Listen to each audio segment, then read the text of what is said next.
लेकिन 30वें दिन ये 53 करोड़ रुपए बन जाएगा। 53 करोड़ 53 करोड़। 1 रुपया 1 करोड़ में बदल गया। ये कंपाउंडिंग होती है। अच्छा, इसको डोमिनो इफेक्ट कहते हैं। वो 10-15 कौन से क्षेत्र हैं जहां कोई जाकर के निवेश कर सकता है, छोटे से लेके बड़ा तक? सर क्षेत्र तो बहुत सारे हैं। रीट में इन्वेस्ट कर लो। ये रीट क्या होता है? समझा ही देता हूँ आपको, बहुत लोगों को नहीं पता होगा। सेम व्यवसाय, लेकिन वो टॉप पे निकल गया, दूसरा फेल हो गया। गलती कहाँ हुई होगी उससे? मुकेश अंबानी, अनिल अंबानी, दोनों को बराबर चीजें दी गई थी ना। उसने बिटिया की शादी में 500 करोड़ फूंक दिए। हमको लग रहा है कि 700 करोड़ में बहुत ज्यादा उड़ा दिया। अरे हम अपनी औकात के हिसाब से सोच रहे हैं। मार्क जुकरबर्ग पे कौन सी टी शर्ट होती है, कौन से ब्रांड की?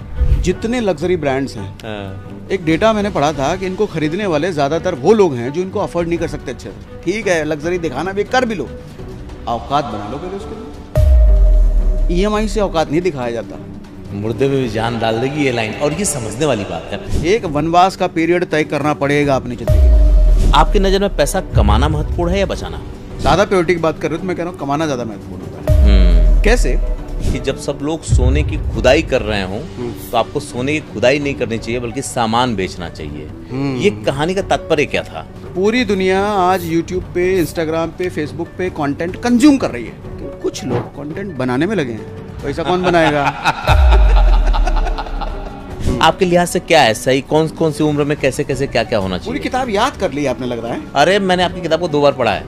लगाओ पैसे कमाने में, जा छोटा, फिर सब मिलेगा, हाँ सब मिलेगा, सब मिलेगा। कुछ भी हो जाए साला, आज हम खत्म करके ही मानेंगे। फाइनेंशियल सिक्योरिटी के लिए क्या करना चाहिए? किस तरह के इंतजाम होने चाहिए?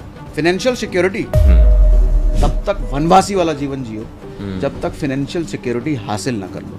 बहुत पते की बात बताया आपने। इमरजेंसी फंड बनाओ, इमरजेंसी फंड रखो। आपने अपनी किताब में इसको जरा विस्तार से लिखा है, इसको जरा बताइए ना। कि कुछ मिनट या कुछ दिन लगेंगे सर सब कुछ बर्बाद होने में। बिल्कुल, रातों रात लोग खराब, रातों रात खत्म हो जाते हैं। और कैसे, कितने एग्जाम्पल हैं, कितने ही एग्जाम्पल हैं।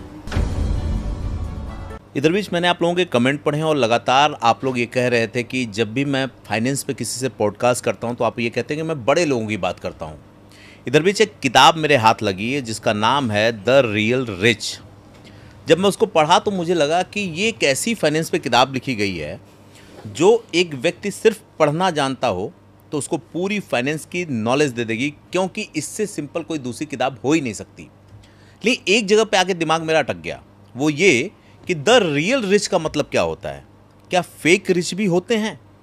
और जब उस किताब के राइटर के बारे में मैंने जाना तो मुझे लगा कि इनके साथ तो पॉडकास्ट करना चाहिए। और ये अर्जी मैंने 9 महीना पहले लगाई थी और आज ये समय मिला है। तो बात बस इतनी सी है कि आपकी वो सारी शिकायतें दूर हो जाएंगी जो अब तक आपने ये कहा है